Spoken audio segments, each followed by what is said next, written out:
I don't know about you, but it's been a wild week for me. If you want to go ahead and comment, go ahead and there's a link up above, right above here, and that way you can jump in because I'm streaming over to one, two, three, four, five, six, seven, eight different places right now. And so, in order for me to see that bad boy, your comments, I definitely would like for you to click that bad boy, that big old button up top, or that big old link, and that way we can just chat about some good stuff tonight.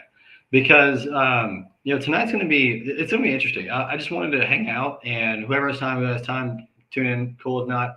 I know a lot of folks are super busy this week, and it's been insane. And so actually, I'm just going to hang out and just chill for a little bit and work on a couple things. And if y'all want to chat, you can just again drop the comments in the hit the link above in the description, and go ahead and drop your comments down below, and that way I can go ahead and see them in a single dashboard. That would help me out a lot. And let's go ahead and make sure we got. Hope everyone's doing well. It's been a very interesting week. There's been a lot of things happening, and it feels like life is moving at light speed right now. And I don't know about you, but it's been a little interesting. Really, truly has. Some things that it's when you don't expect some of the insane things to happen is when they do, right?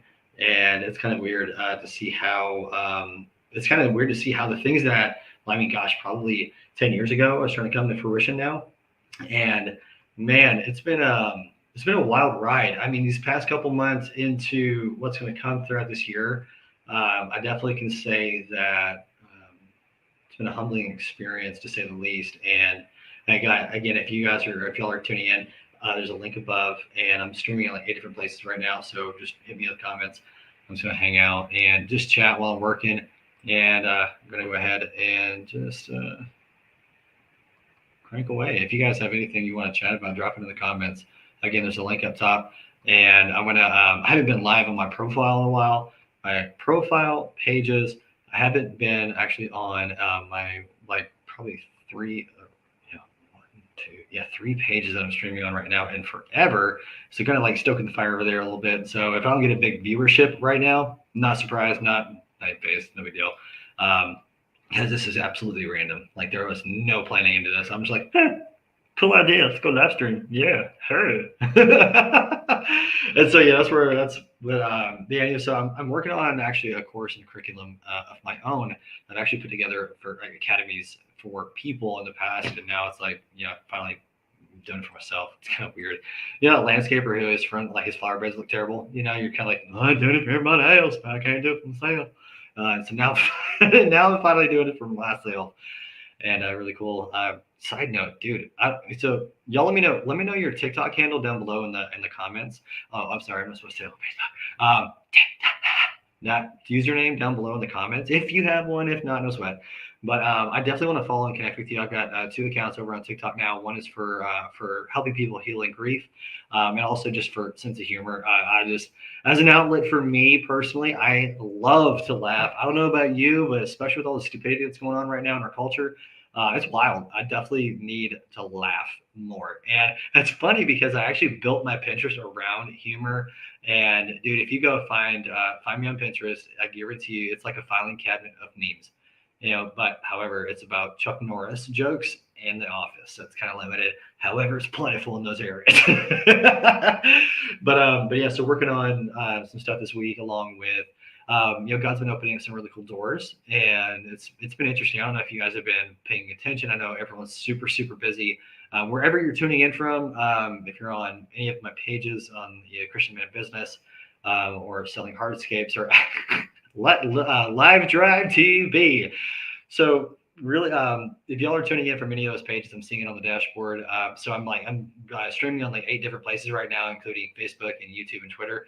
And so if you can hit the link in wherever you see it at the comment, that would be super helpful so I can see your comments. But I know it's a lot to ask out of a random live stream, so I totally get it if you don't.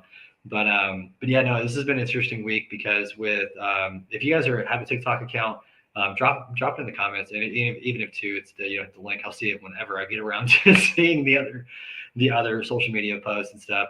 Because again, 8 platforms, it's going to take a little bit for me to get around there.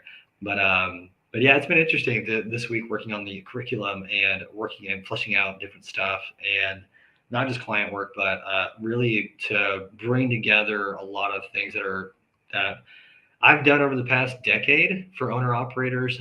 My passion, my heart is with owner operators because my dad was one, and he worked until he was dead, and I definitely don't want that for anybody. And so we all know that marketing needs to happen. Marketing needs to make sales, and if you don't, then you're screwed. So that's kind of where it's at. And so that's just it's never going to change. And so sales cures all, right? And that's the whole that's the that's the bottom line when it comes to business, and we all know that. And when it comes to creating content at scale, that's something that is very difficult and time consuming if you don't have the right workflow, process, understanding, and strategy in place. And so that's what all in one, top to bottom, from social media to automation, from ads to content repurposing is what I'm going to be covering in it, and definitely going to be bringing in some other some cool speakers as well down the road.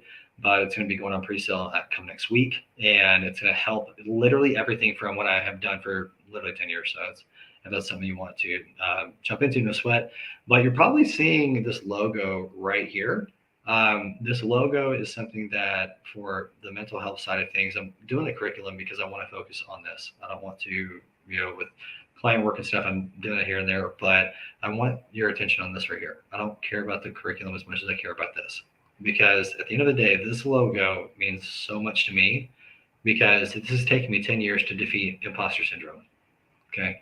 And I'll say this, it hasn't, I can look at it that way of saying I've taken 10 years to actually walk into my calling, my purpose, or I can say that I've been gathering puzzle pieces over the past 10 years and now it's the right season. And when it comes down to literally like what this whole entire logo means, it is grief and recovery community is what it is. Because for me, I know that there's a lot of people that are struggling, especially with COVID, or sorry, with Schmovid, sorry. Don't ban it, the social lords, but everything that's been going on the past 2 years has been it's time that really unpacking grieving and what it means, right? And being able to understand how to process grief in a healthy manner. Also on the other side of that coin too, for all of y'all who are well-intending but annoying, and I'm not saying that to offend anybody. We all do it unintentionally. But this is for those who haven't lost anyone. Like, if you haven't lost someone, yet your heart hurts for that person and you want to be there and be supportive and not cross unknown boundaries or any unwritten rules or whatever the case may be, that's where this is where it's going to come into play for you too. And because the biggest thing is those who are grieving, when my dad was murdered, I promise you everyone, I'll say this, it came off as people were trying to fix me, right? And what happened was I was like, dude, I had to be kind. I had to set down a boundary and just say, look, man, I don't need that. I need you to listen. Now, this is where people cross the line. And I'll say this to, just as a random tangent, but to when people cross the line is that whenever someone asks you not to do something and then you proceed to do it because you think what they need. Trust me when I say that those who are grieving know what they need. At the same time, you got to know how to read between lines, and it's kind of a fine line, but majority of the time people just want presence. And I'll say that, like, when someone loses somebody, the reason why there's a gaping hole inside of their soul is because I'll say this and then I'll lead it up to something, is that the reason why that loneliness and that agonizing void of just silence is very loud to those who are grieving. And those of you who have lost someone, you know exactly what I'm talking about. Like, there's no mincing words on this at all whatsoever. Like, you can't, either is or it ain't. And so with when it comes down to, and those of you who are watching, just drop a comment, please. Let me know that, I'll just be there, creeping through the window, so to speak. But it's interesting because when it comes down to everything that we're all striving for as a human being, we want to matter, right? And this is where your story matters, but also to where you matter as a human being. Man, I'm telling you that when I say that that the reason why people who are grieving don't care, they don't care what you say, they don't care how you say it, they don't care how fancy you say it. If you majority of the time just shut up and be there to comfort them as they need it, A, your life's gonna be a whole lot easier. Your work's gonna be a whole lot less. And the majority of the time is because we overthink things. It's just by default as humans. And that's kind of a bummer because a lot of times we just we create more problems for ourselves than we need to, right? Anyway, somebody jump off that tangent, but well, actually, what I was leading to at that point um, is that with our presence as a person, allow like when you're there with someone, the reason why you're present, like your presence is so important, is simply because someone else's presence has gone, and it's wild. It really is, and it's something to the point where we need to be conscientious of that and be mindful. A lot of times we can't press an issue if the person's not going to receive it. It's important, you know. So anywho, go ahead and work on a couple of things and let Facebook love on me a little bit with the BS. Oh, got me self a text message.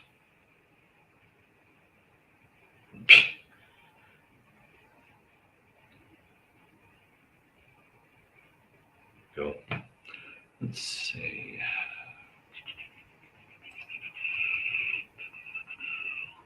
Do do do do do do do.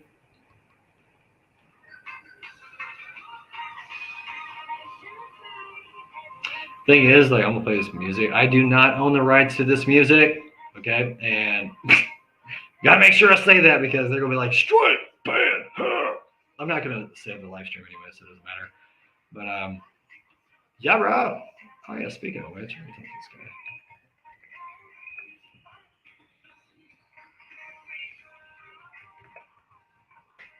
What's up? If you're tuning in, drop a comment and let me know where you're from and also what platform you're on because I'm streaming to Facebook, YouTube, and Twitter. Not just my profile. I'm streaming at 8 different places. So if you see this, drop me a comment. Let me know what you got. And listen to some Toby Mac.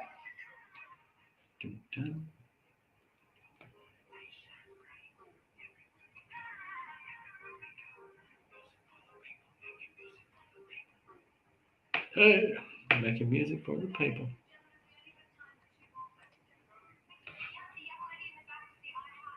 No thanks.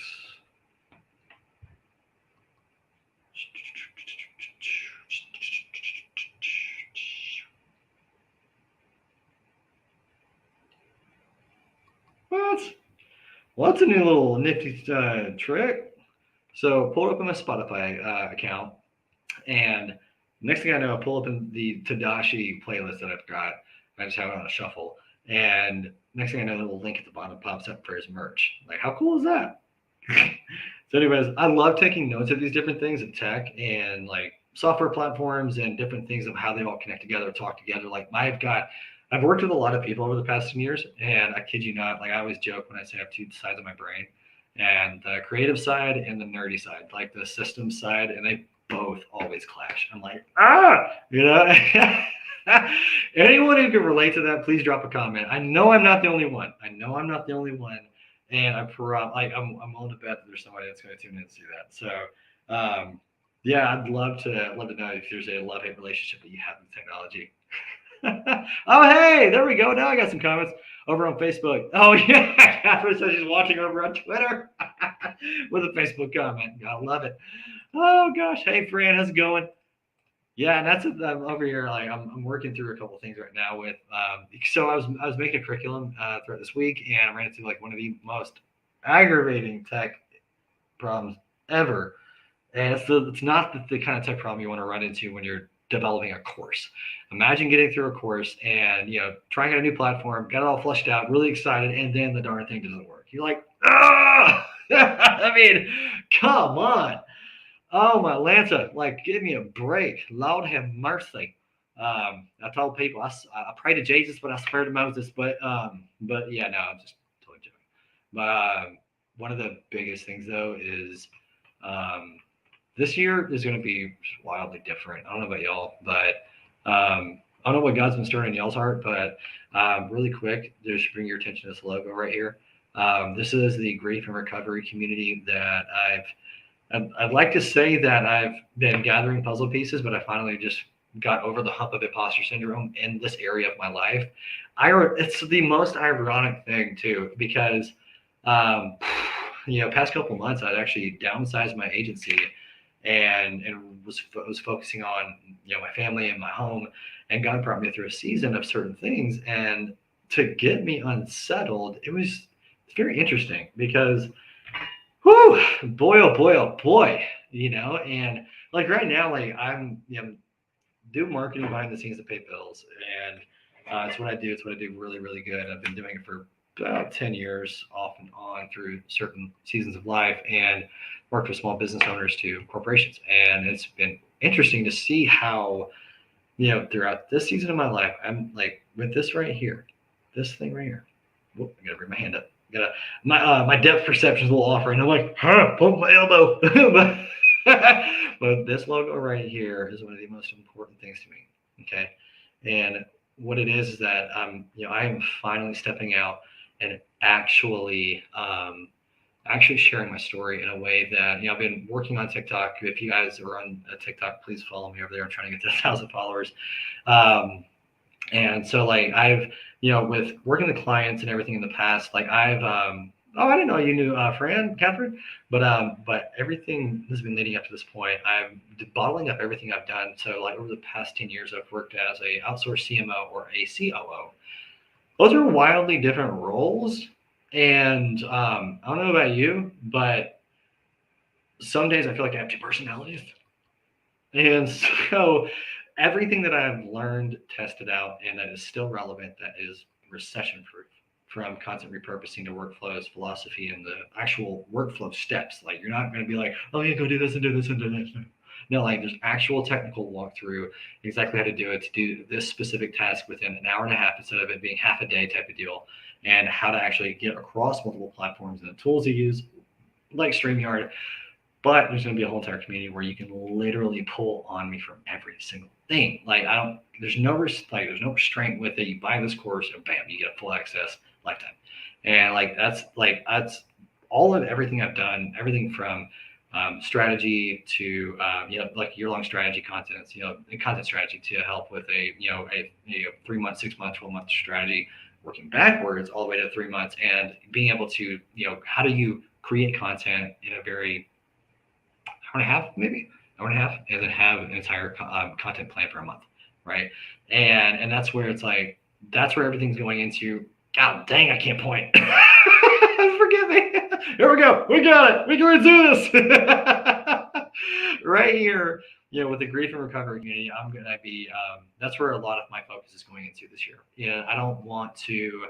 I want to focus and put all my energy into being able to unpack forgiveness, unpack what it means to forgive yourself and those around you, even if they're not here.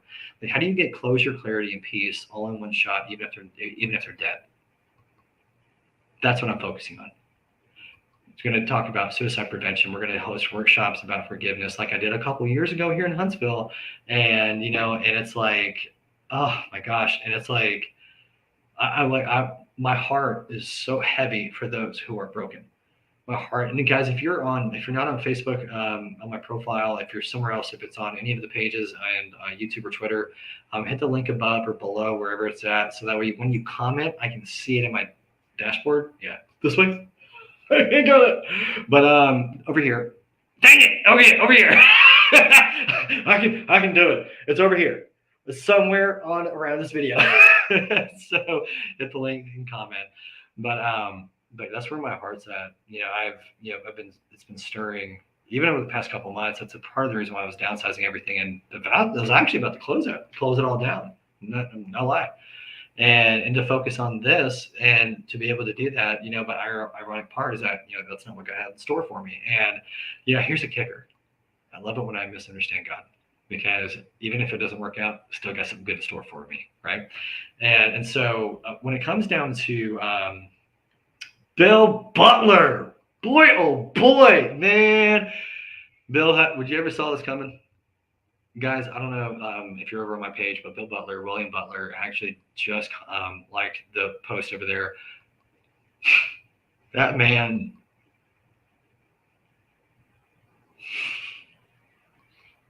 That man, I can't put it into words for how grateful I am for you, bro. I can't. Um, I don't mean to get emotional, guys. Like, y'all always hear me talk about how God's put father figures in my life, and how I wouldn't be here if it wasn't for them. That is one of them.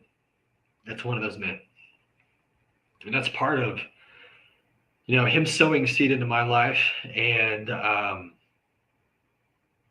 he's I don't know if he's still running the ministry or not, but it was every Saturday. I was in rehab, and it was him and one other man that was there that were pouring into me that I wouldn't be here if it wasn't for them.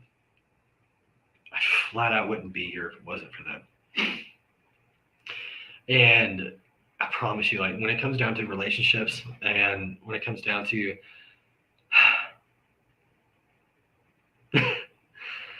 Bill, I love you, brother. Like I wouldn't be here if you didn't obey God. I wouldn't. You and Mr. Davis, man. Y'all always hear me talk about Mr. Davis. The will comment and tell them about the Jerry curl Mr. Davis had. How when he was the best guy. Oh my God! I wonder. Well, let me know if you can reach out to Mr. Davis and can reconnect with him. I'd love to know if he's still alive and kicking and well down in Mobile. If we can work on tracking him down, I would love your help on that, because I'm up here in Huntsville and I don't have his phone number. I don't know like how to get in touch with him anymore. Um, Gosh, I would. I remember. I remember when Mr. Davis, when he was my counselor, and I remember. Goodness gracious, this took a turn I wasn't expecting. I'm not gonna lie, but I remember. I remember my mom sending me Purpose Driven Life, and when I was in rehab, um, and it's interesting because now with everything as far as I contemplated suicide when I was 16. I was in rehab right when I turned 17, and I was in there for, I don't know, June to September, so it wasn't like super long, but it was a 12 steps program. And it's interesting enough that that's when God started dealing with me about forgiving my dad. All like my entire story about how it was like for me, in order to forgive my dad, I had to understand that I was already loved and forgiven, not because of what I could do, but what Jesus did. If God's love for you is based on what you do, you're screwed. Like you're SOL, buddy, straight out of luck. But because at the end of the day, if you can do something to get in salvation, you can do something to get out of it. And here's the thing: God loves you no matter what. So tough it up. And when it comes down to understanding forgiveness, I promise you, you can't give what you don't have or understand yourself. Everyone talks about when if you can't forgive, then God's not going to forgive you. Then what reference do you have to work off of? And they're pulled from scripture. That's in the Old Covenant, actually. It was prior to Jesus dying on the cross and raising from the dead. Like literally, that is what defines the New Covenant, not the New Testament. There's a difference, and so that's probably going to throw a couple people for a loop. That'd be all right. But there's we can absolutely unpack that in another live stream or even here. It's whatever. But when I started to understand that I was already forgiven, I was able to give that to my dad incrementally. And just because I was able to heal in different areas, not all the way at once. No. Ooh, sorry. Did not mean to blow in the mic. But I had to work up to certain things and be able to get the courage and go through, like, there was still a lot to it. And so being able to make peace with my dad, because eventually at the end of the day, I wanted to have peace with my father. I didn't want to have a divide, but man, oh my goodness. Oh, was it a battle to walk in love with my dad? Lord have mercy, bless it. Like it was to the point where it wasn't me forgiving him wasn't for me or for him. It was for me. And I had to forgive him based because to be free, because when it comes down to unforgiveness and bitterness, we become what we're focused on. And like it or lump it, if you hate someone or someone that looks like someone, I'm just going to leave it there, you become them. Period. No matter what. I mean, it's just like gravity. you're sucked in and you can't control it. It's wild. Um, but when I say that to say all of this is that, I mean, in order for me to even understand a lot of this, I had to step outside of myself and not take everything so personal. What changed everything for me was, I had to ask this a couple of questions. I was like, okay, if it's not about me, why are they doing and saying what they're doing? Okay, well, it's because they think it's the right thing to do. I mean, we always do what we believe is the right thing until we learn otherwise. I mean, that's just how we're made. It doesn't matter. And that's why shame has no power, because you can't get pissed off at yourself for what you didn't know then, what you know now. Like, it's like, you're not Doctor Strange, okay? This ain't Marvel. You can't turn back time. And even if you did in the movies, it screws it up. So when it comes down to, oh my gosh. No, not Dre Davis. Jacob Davis, my counselor, the guy who was like 65, gold tooth, Jerry Curl, that was there at the, not Dre Davis. Dre Davis is, yeah, I don't, I don't know if Mr. Davis can have kids anymore. He's a old school. He's OG. He's OG. Put it like that. He's OG. But anyway, so no, and sorry guys, if you're tuning in just now, I'm talking to William Butler. He's over. I'm streaming in 8 different places, and guys too, if you please share this out too, if you ever feel so up to it. But one of the biggest things was that with forgiving my dad, I had to realize that I was forgiven not because of what I did, but because of what someone else did, and wrapping my head around that felt illegal. It really did. Like, how can I be forgiven if I did not do anything and I just said okay? It feels like Christmas. It's just surreal. Like, how can I how can I get that big of a good deal, right? Like, what in the blue blazes causes God to be in such a daggone good mood that He's not going to be pissed off at me for what I'm thinking about doing? Like, huh? And the irony is that that paradigm shift took me from blaming him and focusing inward on what I could do to control the situation, control my response. That's all I needed to do, is control my response. That's it. If I could control my response with my dad, he had nothing to work with. I learned not to feed the machine, right? Like, or sorry, not no, whatever works.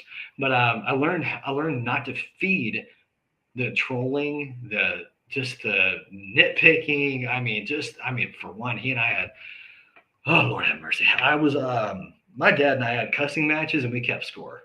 Like, we called them loud conversations because they were so common. Like, bless him, bless Lord. Like, it was brutal, brutal. And goodness gracious, I remember hanging out with my dad, and I remember I never forget it. Like, I was so mad at my dad because he would just, I mean, for one, and I get this from him, I would interrupt him a lot or whatever, and he would do the same thing to me, and we would talk over each other and blah blah. Like, I mean, just be at each other's throats. Like, oh, it was not kind. It was not kind at all. And every single time, because I knew my dad was an amateur at apologizing, even though he was 45. And y'all drop a comment if you can relate to this with your parents, please. Please, please, please. Because I'm over here arguing with God. He's like, call him back. He started it. How many of you have done that? Come on. Like, I know I'm not the only one. And oh my goodness gracious. Every time I called him back, his voice was softer. Because he realized, he's like, dang, I should have said that. And so what I learned was the law of reciprocation early with my dad, because what you lead with is what people respond with, right? And so that's within business and sales and everything else in between. Like, we all know that, and that's why it's important to protect your peace. It's too expensive to lose your peace, right? And can you not? My dad, every time I saw him, And I mean, I'm over here like punching myself in the lungs, like inside. I'm like, no, don't apologize. But James 3:18 says the fruit of righteousness, the finished work of God's nature, is sown in peace by those who decide to make peace. Exclude God, whatever you want to do. The whole entire like bridge building, blessed are the peacemakers, is hidden in this verse right here.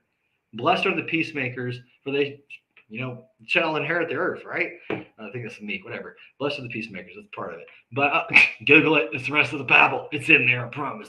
But one of the biggest things is that every time I live with an apology, I'm like, Dad, and I'm again punching myself in my punching my lungs inside my chest, like, don't do it. He's not going to care. It's not going to matter. He's going to brush it off. It's going to be stupid. He's going to call you names. It's whatever, like, because it's happened before. I mean, this is the guy when I had the celebration party with my GED because I was getting in so much trouble, who kicked me out to have strippers over. That's the kind of guy he was. Like, you talk about deeply ingrained habits so bad that you spoil not only the Sweet 16 but also the GED party. Like, what? So back to the phone call. So I'm calling him back, and I'm like, Dad, I should have said that. And my dad, no matter what, he always had the same sound effect when he apologized or when he meant he was sorry. Yeah, love you too. Like, it was painful for him to say it. And I remember, oh my goodness, I remember every single time what happened was it would erode and it would corrode that sensitivity, that strong outside, that which, I mean, seriously, it was it would literally melt his entire armor that he had on. And I remember hearing a verse that said that it's an old covenant in the Old Testament, and in Psalms it says that when you walk in love with somebody, it's like heaping hot coals on their head as a sacrifice unto God. And what that meant was, and the Old Covenant, what they would do is put hot coals as an aroma, as a sacrifice to God. Here's the kicker: Romans 12:1-2. Crucify the flesh as a living sacrifice, and then renew your mind according to the word of God, according to truth, the way, and the life. Right? And irony is that that's what it looks like now. And I know that heaping hot coals on somebody, and that sounds cool when you're pissed off at him, but that's not what I meant. It's a symbolism of sacrifice. So don't you all go over there and be like Peter, yeah, I'm gonna hot coals. No, it's not what I meant. Not what I meant.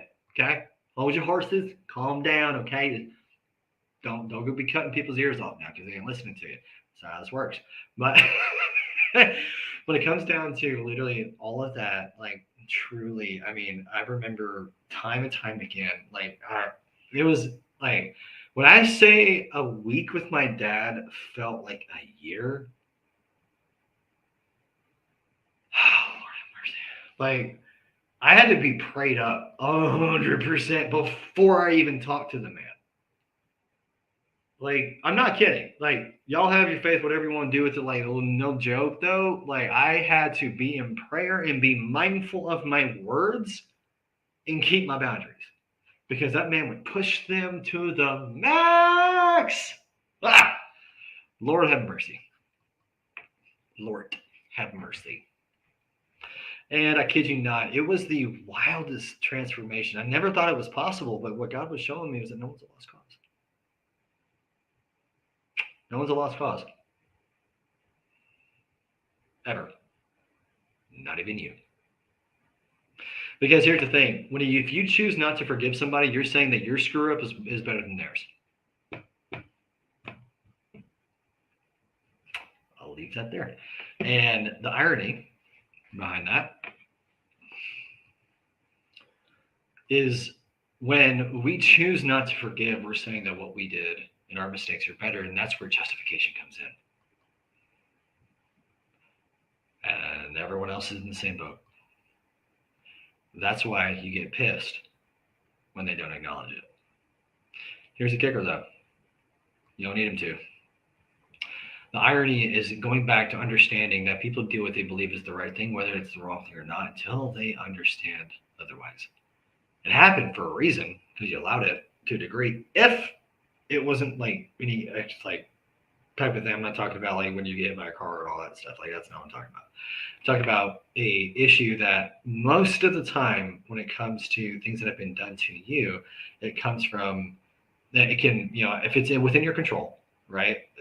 There's a lot of variables in that, but use your common sense. What I'm talking about, like if it's within your control of you making a decision, if it involves a conversation, if there's misunderstanding, here's the thing: we teach people how to treat us, right? I remember, I'm the oldest of 3 kids. I've got a younger sister and a younger brother. Younger sister's 5 years younger than me, and my brother's 10 years younger than me.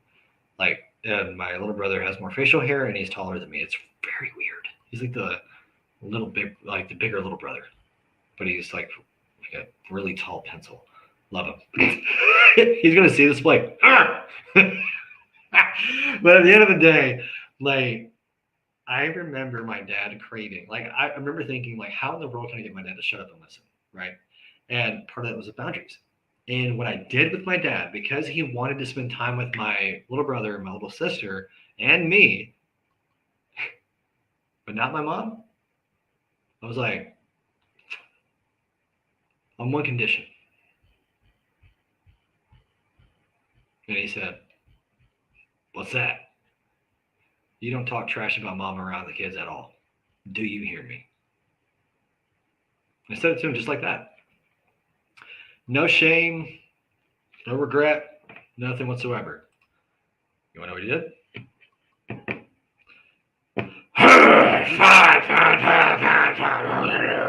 Yeah, I mean, like, dude, seriously? It gets one request. And I promise you, it was one of the hardest things that he had to uphold. Because when I say that I was a pawn bounced between my parents when they first divorced when I was 10, not kidding. I was expelled every year from school for drugs or fighting from 6th grade to 10th grade. And that's why I got my gentleman's experience degree. And boy, oh boy, I got a lot of experience on that degree. But goodness, it has been a wild ride. Wild ride. And I promise you, like, I remember bringing Anna and Bennett over to see Dad. We were hanging out. 5 minutes in, started talking trash because it was a habit. The thing is, a lot of times people do things unintentionally while they're trying to change.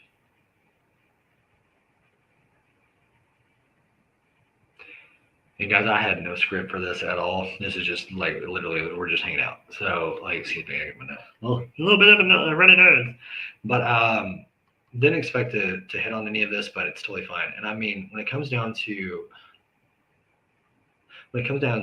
holding down the boundaries, I at times, because my dad was very intimidating when I was growing up, so I had to battle through intimidation. I had to get over that hump and get through all the crap. And I remember, man, my knees were shaking. Like, no joke. But it was an adrenaline rush. I'm telling you, like, I was standing up to my dad and making sure that he didn't, like, beat the snot out of me again. Still mom. And it stopped. Because at the end of the day, if he wanted to see my siblings, my mom wasn't going to bring them over. We didn't have Uber back then. And without my permission, he was never going to see them. I don't think my little brother and sister know that. I think they may, but at the end of the day, that's part of how I got my dad to shut the heck up, listen, and get out of his own way. Because his habits and the things that he was so accustomed to, because no one had the balls to stand up to him. And yes, that's right. I said the slang word for testicles. It's all right. But but I had the balls to stand up to him, stand my ground, and be able to say, look, I'm not going to accept that. I'm not going to tolerate that. You can either stop talking trash about mom or we leave. What would you like to do? And he knew I wasn't kidding. Because at the end of the day, that was our agreement. And he was going to adhere to it or not. And that became the linchpin. That became the linchpin to literally everything. And because what happened was we all want something, right?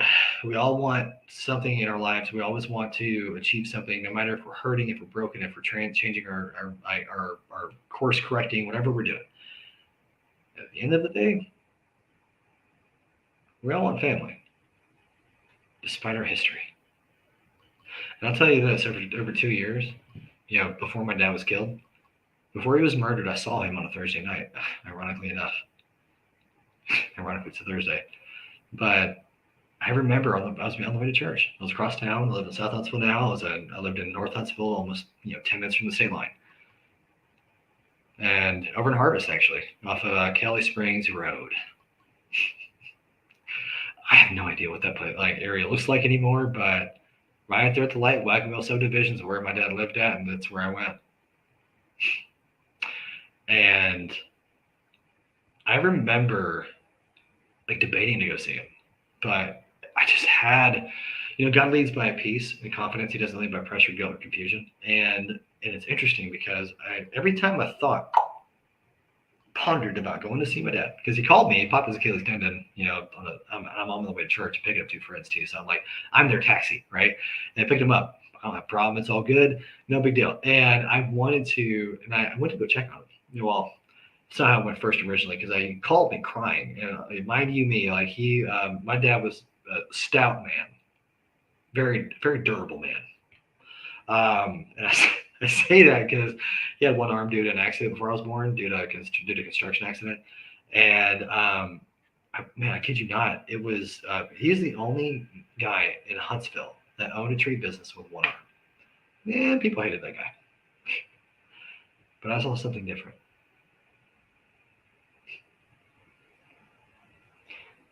I saw what Jesus saw. I saw his heart, even though everyone else is getting hurt. I remember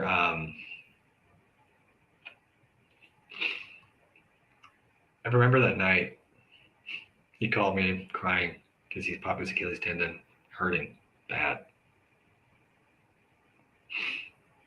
And I put on my flashers, and bro, I was speeding down Jordan Lane like it was Fast and the Furious all over again. And I think that's the first time when the first movie came out. That was about it. But man, Paul Walker though, bro, I'm telling you, he was killing it. But and he was just crushing it. But I put on my flashers, and I was going down Jordan Lane, and I was going so fast that I didn't care. The cops were going to follow me to my dad's house, and it's whatever, because I was rushing to his aid. And I was at the point where they were going to have to give me an escort if they wanted me to stop. I didn't care. Got to the intersection of Jordan Lane and Kelly Springs Road. He called me, ironically, and said one of his girlfriends is coming over. No big deal. She's an RN, whatever. Okay, cool. I get to this intersection after picking up my second friend, and interestingly enough, every time when I was kind of circling back to what I was saying about the thoughts, God leads by peace, confidence, right? And he doesn't lead by guilt, pressure, confusion, or just kind of I don't know. Sometimes if you just want to do it, it's all good. But every time I had a thought about going to see my dad, I had peace. If I go straight, I'm going to church. We're going to get there on time if we go straight right away. Didn't make sense. Not in my head, at least.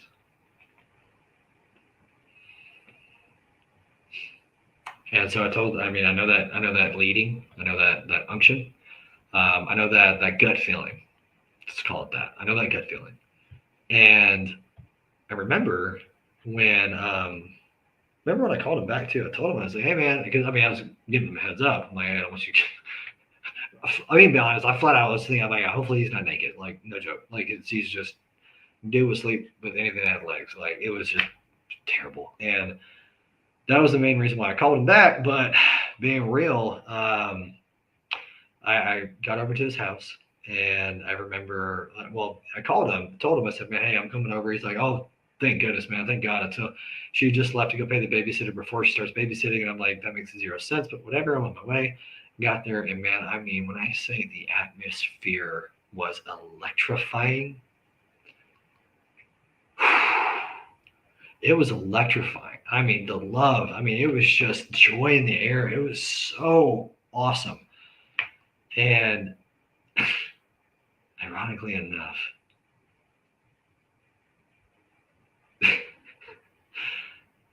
that night we were trash talking for like an hour straight. I mean, it was up to one side and down the other. It was so much fun.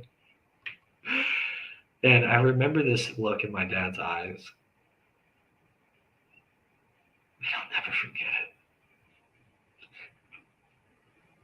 Like, when you have been working so hard at something and you just in your gut you've done a good work and you've crossed the finish line.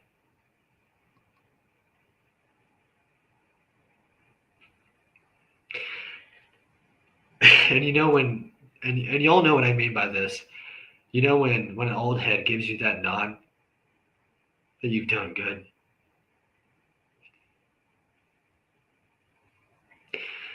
I remember that look in his eyes.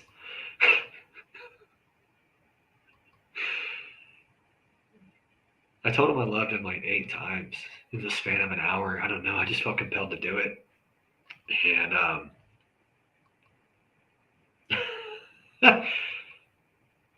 I remember when I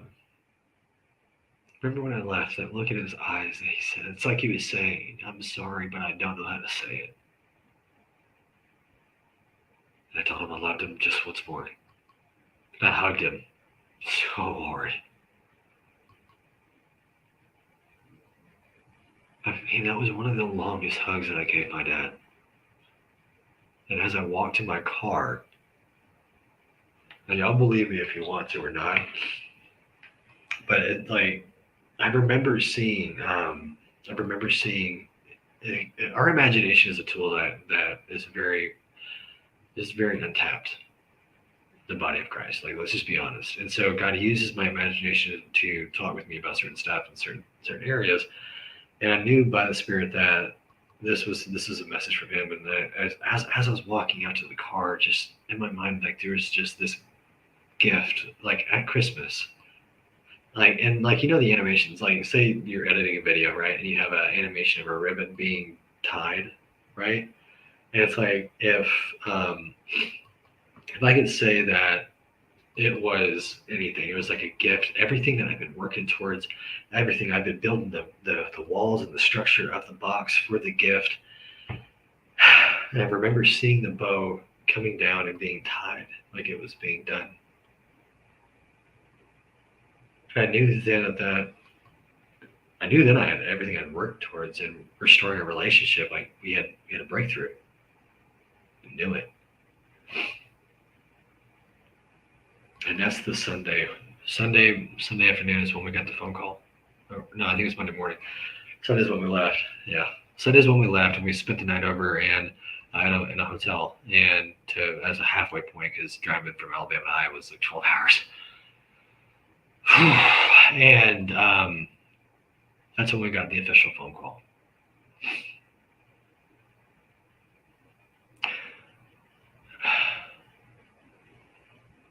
And I'll tell you that, and I'll say this, that when I say that it was worth it, overcoming my pride, and everything that led up to it, it was worth it.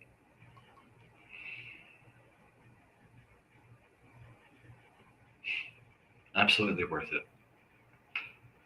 And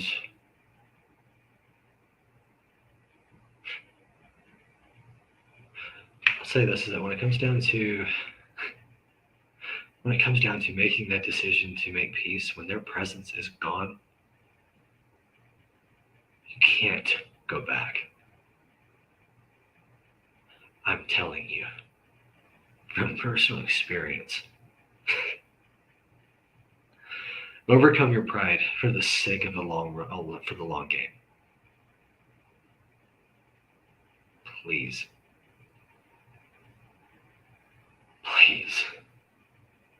Thing is, we forgive others to the degree that we understand that we have been forgiven. And trust me, forgiveness is not saying it was okay, not a bit. No. Restoration with boundaries, like reacting back, like reaching back out to them to control your response with boundaries is what I mean. I don't mean letting them run all over you again. That's not what I'm talking about. And man, oh man, oh man.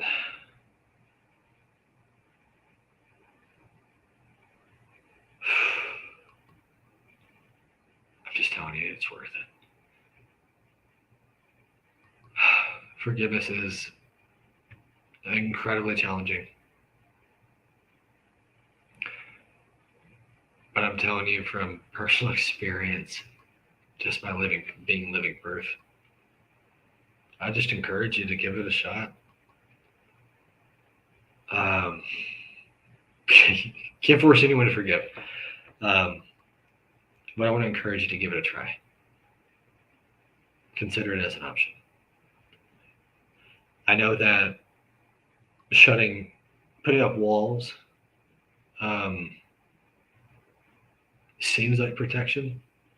But anyone who looks like them, sounds like them, or that will even emulate them in any way, if it's a voice, mannerisms, body shape, it could be, so they could be having a doppelganger. We all have 15 doppelgangers in the world that look like us. They could be different colors, sizes, heights, whatever.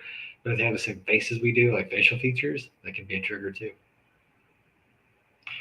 And so what I'm saying is that forgiveness is very important, because if you don't let go and stop letting it affect your response, everyone who looks like them, sounds like them, or even reminds you of them in some way, form, or fashion, your walls go up and you can block yourself of a blessing. So please don't. Please don't. And when I say that a lot of people are going to, in their mind, I know that this is fine. It's totally fine. That it's going to be tough. It's not easy. It's definitely not a feeling. That's for darn sure. That's why in James 3:18 it said, peace is sown by those who decide to make it. Blessed are the peacemakers, right? This is why. This is literally why. Because if anyone in the world, in your future, in your entire life, reminds you of them, guess what? You're not going to listen.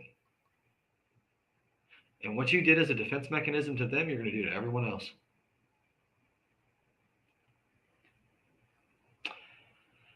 I hope someone got that. I really hope someone got that.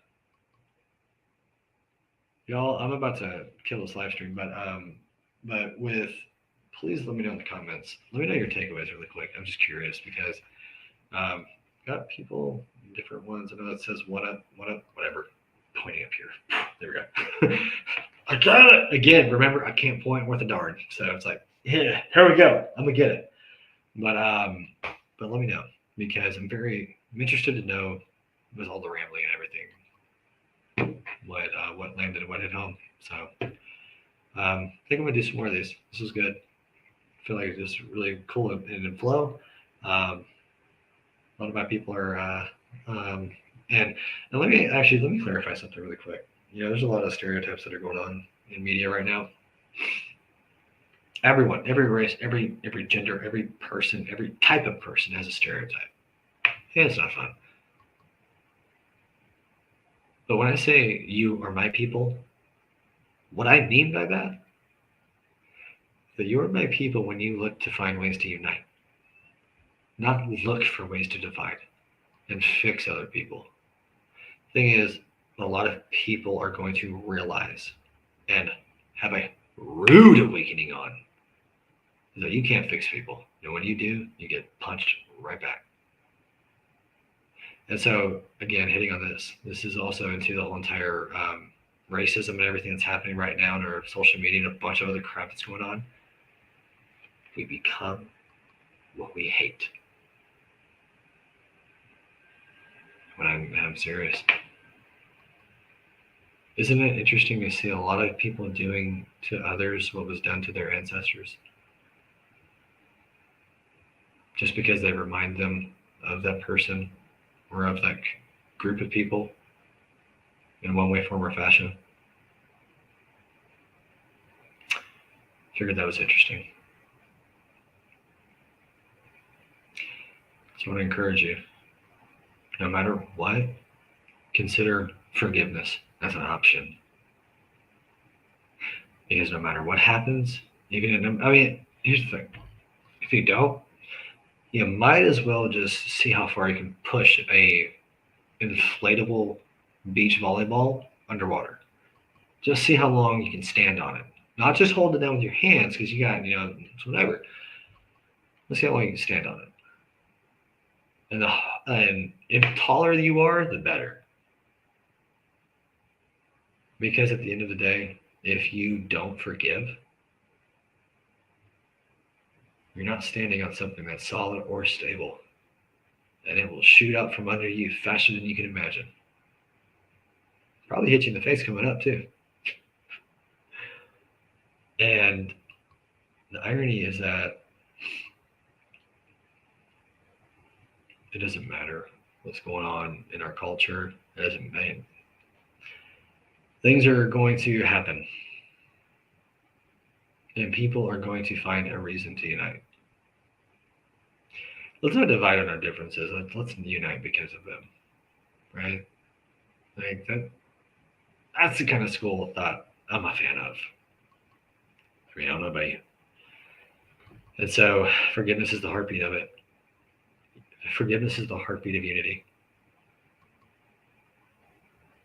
Am I wrong? And I thought it was going to end this live stream, but I guess not. I feel like there's a lot of stuff that's going on right now, and right now, especially with all the insanity, all the craziness that's going on in the world. I mean, you have to have your head buried in the sand if you don't see all the stuff that's happening. And the irony is that forgiveness, boundaries, like it's interesting to see how those who do want to come together, they are, and those who don't want to, they just go to people who look like them. I mean, that's what bitterness does. And even too, it doesn't matter if you look like them. If there's people like, when you're in bitterness, you feel safe when you're around people that don't remind you of that person. Did y'all catch that?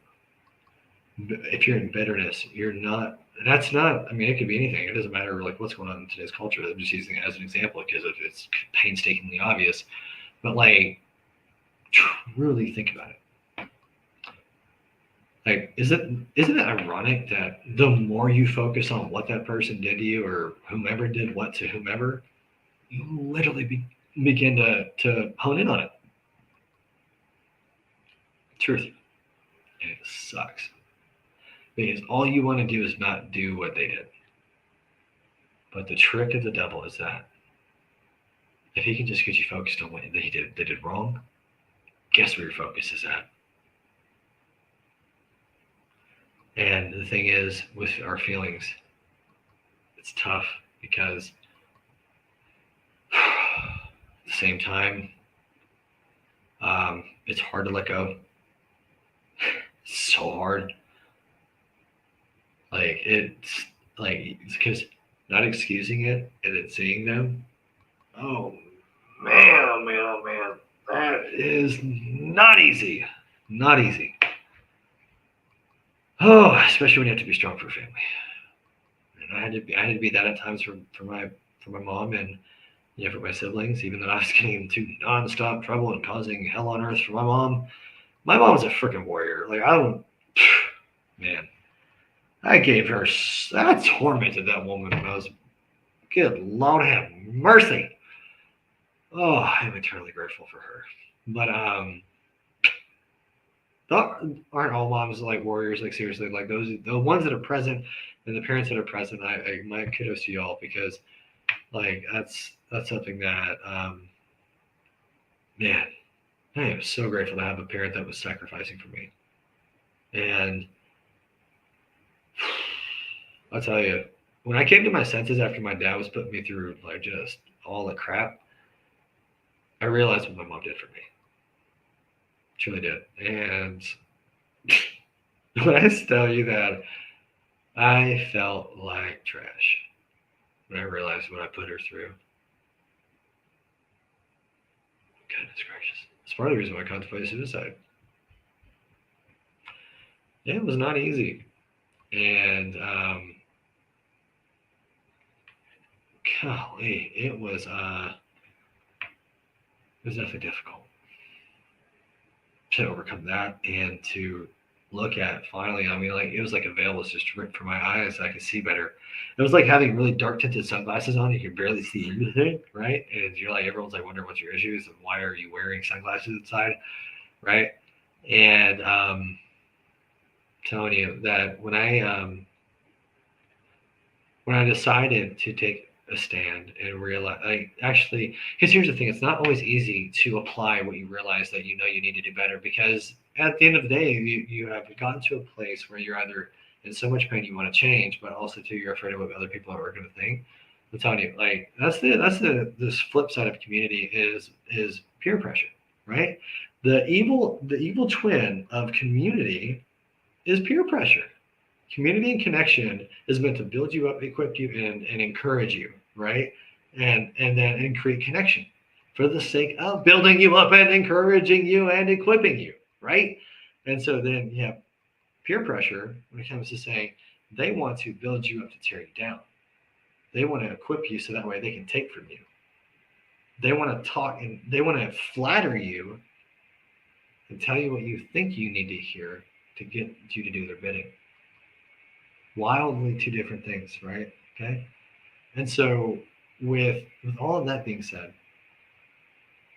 oh goodness gracious, like it's an interesting world we live in, and the best and worst thing about saving up. No, I was just as Folgers in your cup. But now, jokes aside, the best and worst thing about life, people. Can't do it without them, but you got to be careful about who you let around. Like freaking headaches, right? Anywho, yeah, it's that old saying: you can't enjoy intimacy without running the risk of being hurt. What's helped me not take a lot of things personal is first saying, "Hey, what do you mean by that?" Asking that simple question.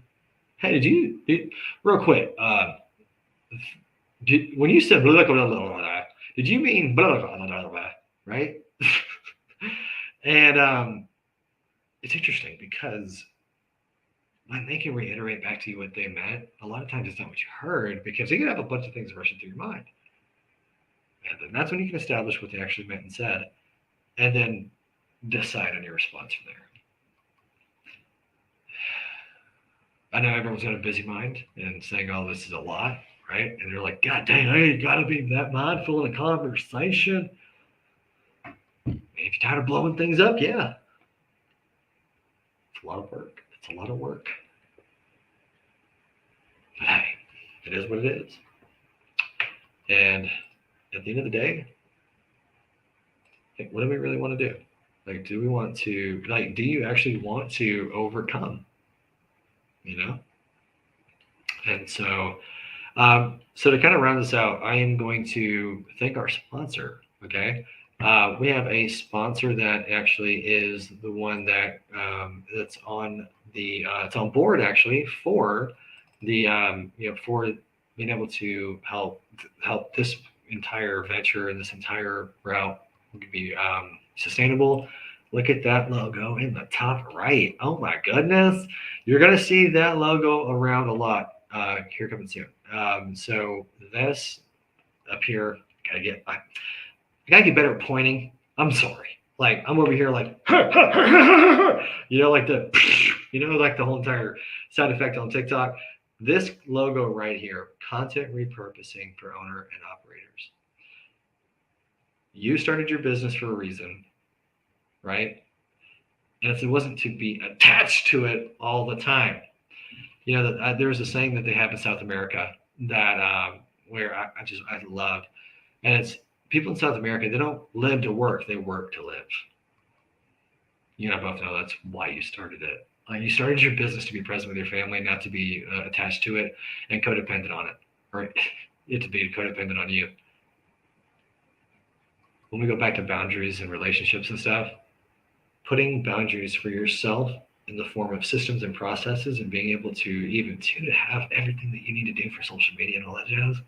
Like this video right here, you best believe that I'm gonna be cutting this bad boy up into so many different highlights. There were so many different things that no one saw on this whole entire live stream that it was straight gold. Like I'm over here just flowing, and I promise you that. And I'm not saying that to be cocky. I'm just saying that because look, I mean, we got like two viewers right now. It's okay, because here's the thing: it doesn't matter if it's just one person; it's worth it. And so I'm going to end this entire content repurposing for owners and operators. This is going to go on pre-sale for next week. That's the goal at least. Tentative date is going to go on pre-sale next week, end of next week. And if you are up for it, just shoot me a message. I mean, it's whatever. Then we'll get you in on it and be able to get you go through this entire program top to bottom. And I mean, seriously, there's going to be a community with it. And so this is what's sponsoring this entire live stream. And so if you want to get on the entire course, a curriculum for everything from creative to ads, I mean, everything from creating content to repurposing it to creating ads like Google local service ads, I mean, the whole 9 yards. Like this is something that you are not going to be able to go through in 5 days. You are going to more likely going to go through this in 5 months, because at the end of the day, it's all going to be frustrating. Just put it out there. It's like anything new, it's going to be aggravating to darn tootin' freaking ceiling. It is what it is. So take it bite by bite, and please just digest it. It's like that old saying: I'd rather you live by one thing and try to memorize everything and do nothing. Like seriously, get one thing down, get it down pat, and keep moving. Because at the end of the day, when you go through this entire curriculum, you're going to understand how to create content, how to just create it within an hour and a half, and have it all lined up and ready to go for an entire month. I'm not kidding. I'm going to be cutting this entire video up, and you'll see what I mean. But going to be cutting this up and actually creating more pieces of content of this, and creating sound bites, creating different ways for story content, for Instagram Square content, for Instagram Reels, YouTube Shorts, LinkedIn posts as well, along with Facebook and Google My Business, creating blogs out of it, and using YouTube videos to insert for SEO purposes to be all the way out into social media. How to use different tools. I mean, seriously, this thing is going to be jam-packed where you do not need to hire a marketing company if you don't want to. So, and everyone's at their own season in their life, and the benefit of this is that you're going to be able to go through this and truly understand what to do. And these are not things that are trends; these are things that are timeless, and be able to actually dissect and unpack everything. So it's gonna be really cool. So we're digging into all of it, and so let me know if you want in on that. And so just shoot me a message. And again, this is the sponsor. No jokes though. This is going to be going on pre-sale next week, and really to equip people. And this is the stuff that I've done for over a decade, and and to be able to really make the leap and actually push to really go and focus on helping people with grief recovery. Like that's where I want to pour into people, and bottling up everything that I've done for the better part of a decade, for online and offline, how to create brand consistency, to create sales, even to how to create a personal brand. I've been doing it for clients for God knows how long, and truly I have, it's time. And so cool stuff ahead. And I'm just saying that I'm just really pumped. There's a lot of things that, that God's got in store for this year, and I am beyond excited to share with you more of my story, because it's not just one thing. There's so much that my dad and I went through Like, I'm literally living proof that if you have somebody that you just want to headbutt them repeatedly, just to hopefully get some common sense into them, I got you covered. It's going to work, and it's going to be okay. James 3:18. That is my literal life verse. That it the fruit of righteousness, God's nature, is sown in peace by those who make it. Go make peace. See if you can. And if you do it in a way with boundaries and stand your ground and don't be ashamed to do it. Signing off.